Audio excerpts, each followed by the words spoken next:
Origem dos fariseus.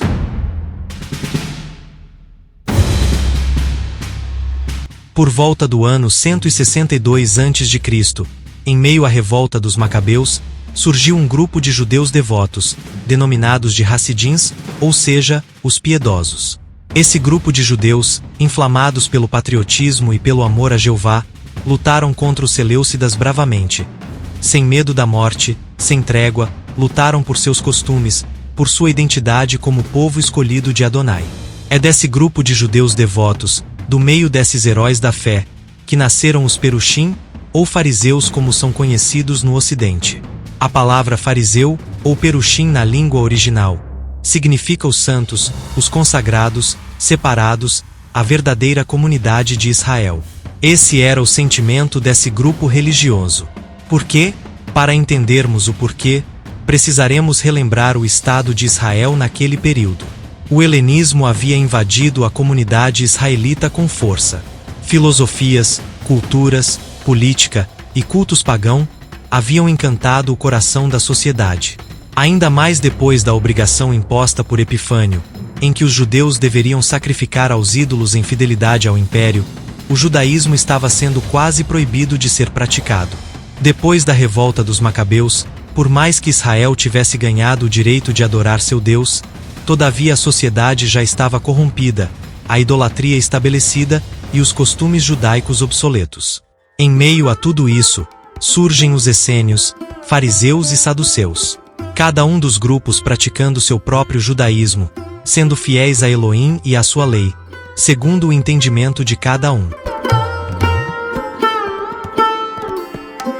Às vezes pensamos de maneira infantil, que a fé sempre foi expressa de uma única maneira, de um único jeito, como se os judeus crescem e praticassem sua religião, todos do mesmo modo, e falassem todos da mesma forma. Mas essa nunca foi a realidade. Desde a saída do Egito vemos Israel expressar pluralidade de pensamentos, inclusive alguns sendo opositores de Javé, voltados para a idolatria. A Igreja também tem esse pensamento infantil, de que todos devemos falar e pensar igual em tudo, e os concílios são a prova disso. Quantas vezes repudiamos o outro só porque ele não enxerga como nós? Essa mania de querer controlar a fé alheia vem de nós, os seres humanos. Quanto mais adâmicos nós formos, tanto mais nos esforçaremos para controlar as atitudes do outro. No judaísmo também foi assim. Os tzadokim se opuseram aos perushim, mas não uma oposição violenta e física, era uma oposição filosófica, ideológica, teológica e política. Tanto é assim, que eles frequentavam a mesma sinagoga. Já os essênios foram morar nos desertos e montes, ou seja, eles resolveram se retirar do meio da sociedade.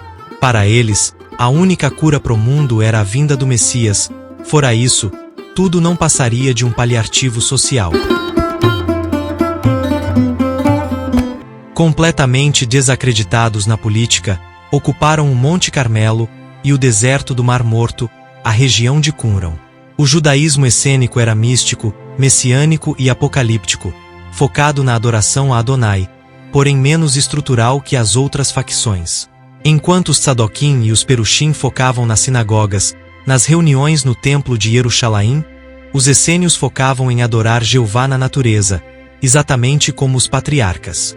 Eles tinham suas colônias, seus monastérios nos desertos, sua biblioteca fantástica, mas ainda assim, sua prática religiosa era bem natural, muito parecido com a igreja primitiva de Atos.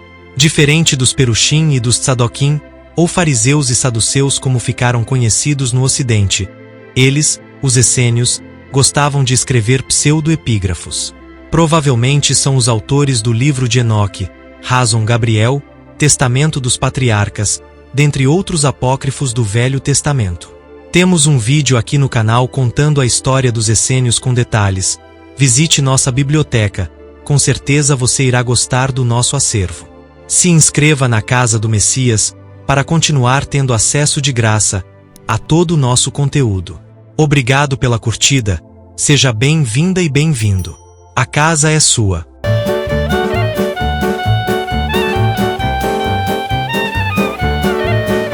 Os fariseus nasceram do sentimento puro de santidade a Jeová. Toda a vida deles era kasher. Eles elaboraram vestes que representassem sua fé em Adonai. Cada peça simbolizava algo da lei e da devoção a Javé. Por exemplo, os filactérios, que eram uma caixinha de couro, que eles penduravam na testa, entre os olhos ou na mão. Dentro dela tinha um pequeno pergaminho com a lei de Javé. Sua túnica não poderia ser feita de 2 tecidos diferentes, e na ponta dela, em sua borda, deveria-se colocar franjas nas 4 pontas. Elas ficavam amarradas com 613 nós, simbolizando os 613 mandamentos de Moisés. A nível de curiosidade, na Torá tem 613 mandamentos, sendo 248 proibições e 365 afirmações. Os 10 mandamentos são a base da moralidade. É como Adonai deseja que o caráter de seu povo seja. Por isso é chamada também de lei moral. Isso não significa que não exista mandamento moral fora dos 10. Por exemplo, em Levítico 18:6 a 25, Yahvé trata da moralidade sexual de forma direta e detalhada. Ainda é lei moral, mas não fazendo a parte dos 10. Voltemos às vestes dos perushim. Eles usavam também o talit. E nele havia também franjas. A ideia é que ao se envolver no talit, se lembrariam que precisavam se envolver em Javé, se cobrir com ele, estar abraçados por ele. E isso seria possível quando cumprissem os mandamentos, simbolizados nas franjas. Percebam quanta devoção havia em cada ato desses homens. Agora imagine a coragem de viver assim, em meio à idolatria, à corrupção, à invasão da cultura pagã na Terra Santa, em meio à apostasia do povo. Foram muito corajosos.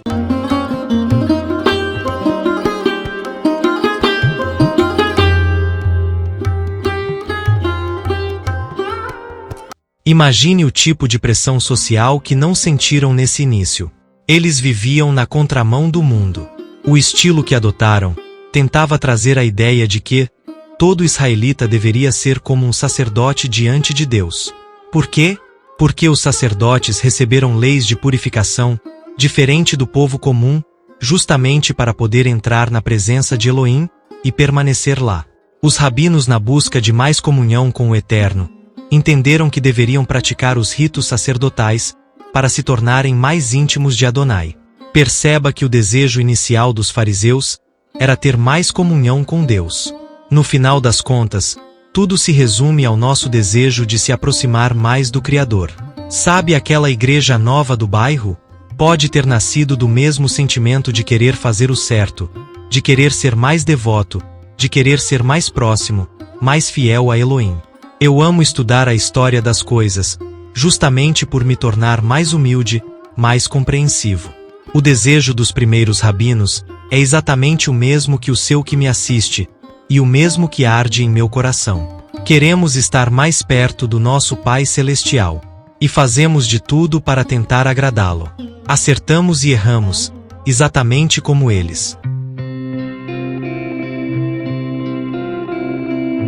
Os fariseus estavam sendo adâmicos, quando criaram seu modo de vida. Como assim adâmicos?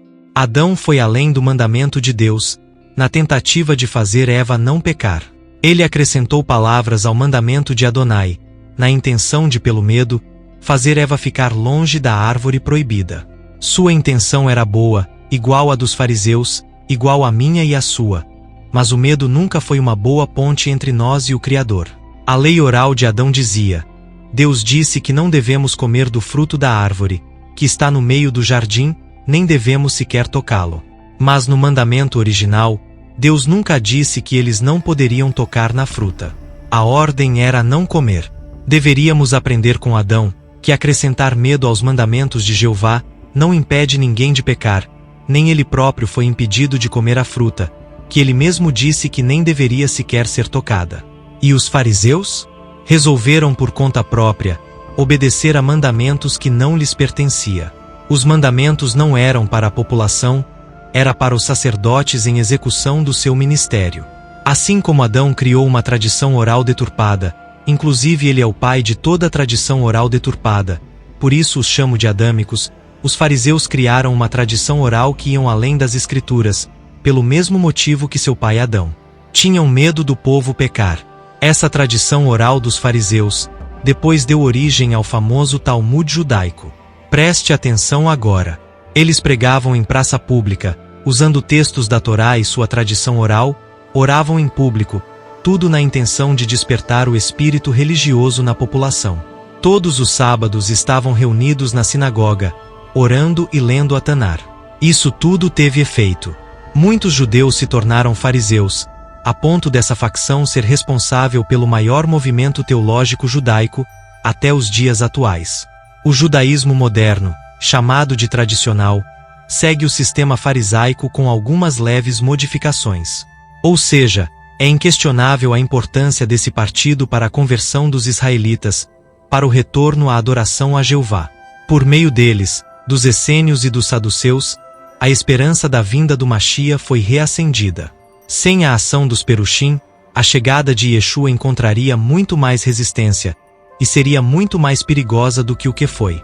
Pois não foi só Yohanan o imersor, que preparou a chegada do Messias. Esses grupos religiosos fomentaram a esperança no Messias, acenderam a chama e mantiveram acesa até a chegada de Yeshua.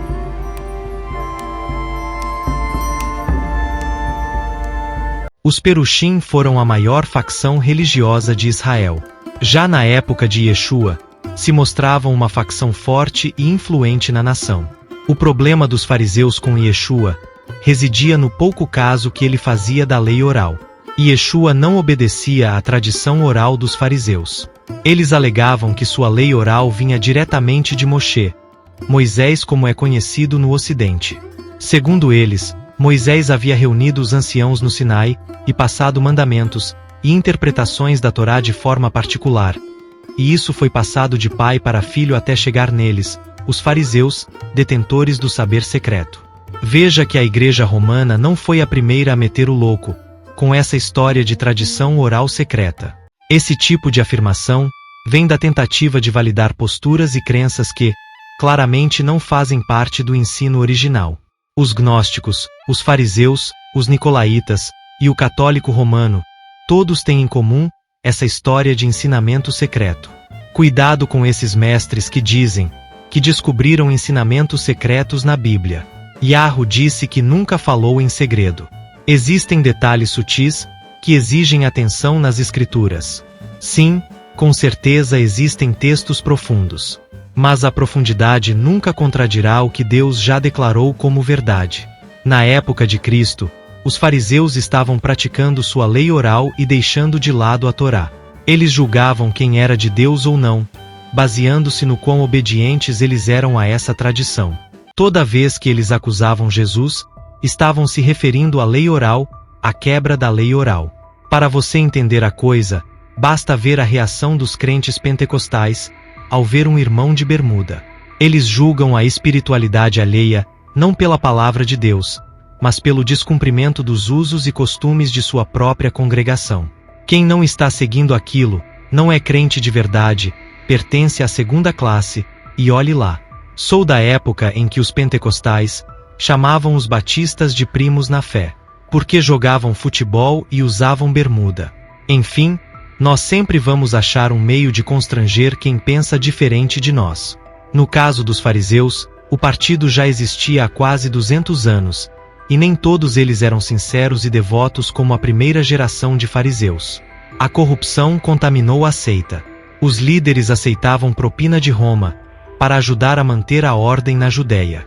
As ofertas para o partido gerou ganância. Muitos fariseus desejavam cargos elevados para exercer poder, outros por riquezas, outros por status. Eles cobravam para exorcizar demônios, para orar nas casas das pessoas, começaram a fazer negócio com a fé, exatamente como a igreja moderna. Mas eram todos os fariseus assim? Da mesma maneira que hoje existem discípulos de Yeshua, que são sinceros em meio a toda essa lama, assim também acontecia com eles. Nicodemos, José de Arimateia, são exemplos disso. Veja o que diz o Evangelho de Yohanan, João como é conhecido no Ocidente, no capítulo 12 verso 42. Apesar de tudo, até muitos dos principais creram nele, mas não o confessavam por causa dos fariseus, para não serem expulsos da sinagoga. Entenda o porquê isso foi possível, analisando suas crenças. Teologicamente, os fariseus acreditavam na ressurreição dos mortos, no juízo final, na existência do espírito humano, na existência de seres celestiais, anjos mensageiros, acreditavam na lei e nos profetas, ou seja, na Tanar, e na vinda de um Messias descendente de Davi, que libertaria Israel da opressão. Jesus pregava sobre a ressurreição dos mortos, a existência da alma, juízo final e ainda citava alguns rabinos da época. A diferença é que ele se declarava o Messias. Como os judeus estavam sob domínio romano, aceitar essa afirmação era muito perigoso, pois faltava evidência teológica, segundo a escatologia dos fariseus, ou seja, eles estariam prontos para crer, se Roma fosse destronada e o milênio fosse estabelecido na terra. Eles não conseguiam ver o Messias como o servo sofredor de Isaías 53. Eles só enxergavam a vinda gloriosa do Machia, chegando como guerreiro para livrar Israel dos seus opressores. Essa vinda de Yeshua, nascendo numa estrebaria, trabalhando como carpinteiro, sendo um adulto sem casa própria, chamando como discípulos as pessoas de má fama, comendo com goim, usando vestes comuns, vivendo de doações e ainda por cima, atacando a tradição oral. Não batia com o Machia esperado. Mas e os sinais? E os milagres de Jesus? Para eles tudo isso poderia ser obra do maligno, tentando enganá-los e levá-los para longe de Adonai. Porque tanto para eles, como para nós, os milagres operados por alguém, devem estar em harmonia com a palavra de Deus. Afinal de contas, o próprio Deus mandou que puséssemos à prova todo sinal e prodígio comparando-os com sua palavra. Então onde está o problema dos fariseus? O problema dos fariseus é o mesmo nosso. Confundimos nossas linhas teológicas com a palavra do Eterno. Linha teológica é sua interpretação das Escrituras, e se a interpretação é uma mera percepção, é o que você pôde perceber naquele momento, e isso não é jamais a verdade absoluta. Não confunda sua interpretação da Escritura com a Escritura. Linha teológica não é a palavra de Adonai. Pré-milenismo, amilenismo, pós-tribulacionismo, midribulacionismo, calvinismo, arminianismo, monergismo, sinergismo, tudo isso são meras percepções das Escrituras. Quanto de arrogância é necessário para você afirmar que sua percepção da Escritura é completa e inerrante? Quem é inerrante é a palavra de Deus ou sua interpretação dela? Somos mais parecidos com os fariseus do que queremos admitir. Eles rejeitaram Jesus porque não se encaixava na sua linha teológica. Jesus não parecia o Messias que eles estavam esperando. Quantas vezes Jesus quer falar com você e você rejeita, só por não ser do modo que você estava esperando? Espero ter sido claro o suficiente nesse ponto. Mas eles eram indesculpáveis, porque haviam rabinos que compreendiam a vinda do Mashiach em dois momentos, uma como servo sofredor para redimir Israel, e outra como o Rei Eterno. Os essênios acreditavam nisso, como mostra a Rason Gabriel, uma pedra que foi encontrada perto de um assentamento essênio, datada do ano 4 a.C. Conhecida também como a Revelação de Gabriel, ela traz afirmações espetaculares, tais como, o Machia deveria morrer na mão de ímpios, e ser ressuscitado por Gabriel depois de 3 dias. Existiram rabinos que inclusive, retrataram o Messias como um leproso, indicando a rejeição que ele sofreria como servo sofredor de Isaías 53. Então os fariseus tiveram a oportunidade de refletir em outras interpretações das Escrituras, mas preferiram se agarrar à sua própria interpretação. Já se inscreveu no canal? Aqui você aprende história e é edificado ao mesmo tempo. Venha aqui em casa sempre que precisar. Deus sempre terá uma palavra para você. Continue estudando, só não esqueça que é meu Espírito que convence e dá entendimento aos ouvintes. Diz o Senhor, sempre que você pregar confiando no seu saber, eu vou te deixar sozinho. Mas sempre que você estiver diante da classe, confiando no meu poder, no meu Espírito, eu abrirei os ouvidos dos surdos, e você verá o fruto do seu trabalho. Eu não te chamei para ser teólogo, eu te chamei para andar comigo.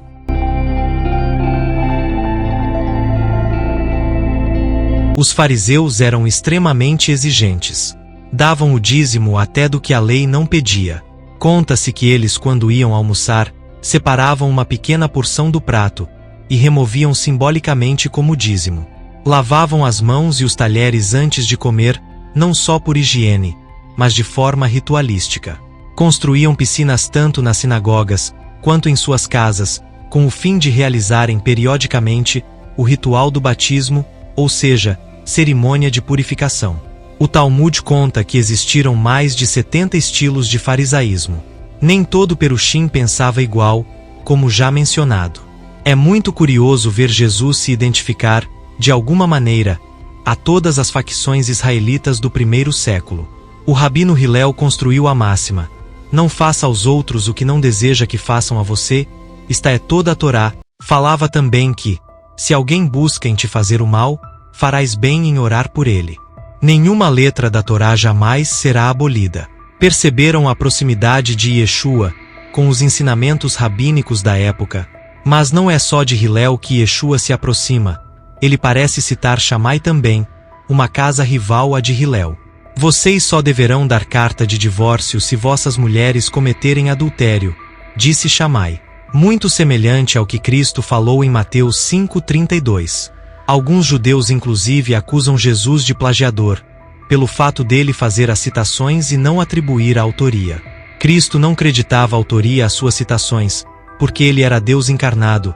Aquelas citações foram inspiradas por ele antes de vir à Terra. Toda palavra de Deus pertence a Deus.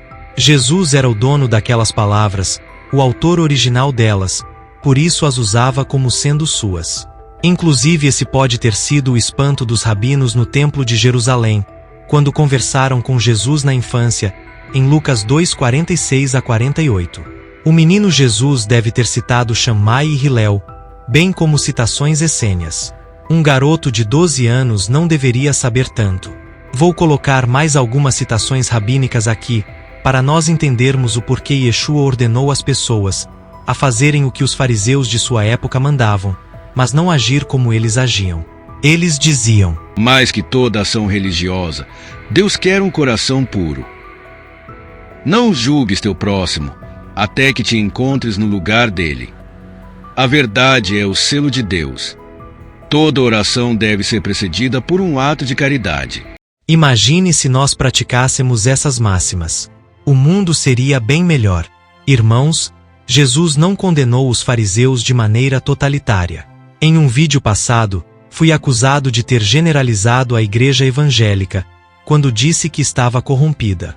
Esse sentimento de querer defender a facção é o mesmo que manteve os fariseus longe de Yeshua, quando ele generalizou a hipocrisia dos fariseus em Mateus 23. Irmãos, generalizar é diferente de totalizar. Generalizar é dizer que uma ação pertence a determinado gênero. Por exemplo, homens são racionais e mulheres são emocionais. Isso é generalizar, é atribuir uma atitude pertencente a um gênero. Apostasia é uma atitude pertencente à igreja. Totalizar seria eu dizer que todo homem é racional e toda mulher é emocional. Percebe a diferença? Jesus não foi totalitário em relação aos fariseus, assim como eu não sou totalitário quando afirmo que a igreja moderna está corrompida. Afinal de contas, eu sou discípulo, congrego em uma comunidade e exerço função eclesiástica lá. Não sou desigrejado. Nós temos a história dos Zelotes aqui no canal, dos essênios, a verdade sobre os Anunnaki e alguns audiolivros publicados, tais como Evangelho Agrafa, Ascensão de Isaías, Epopeia de Gilgame, dentre outros. Dá uma olhada na nossa biblioteca. Obrigado por ter ficado comigo até aqui, paz seja convosco.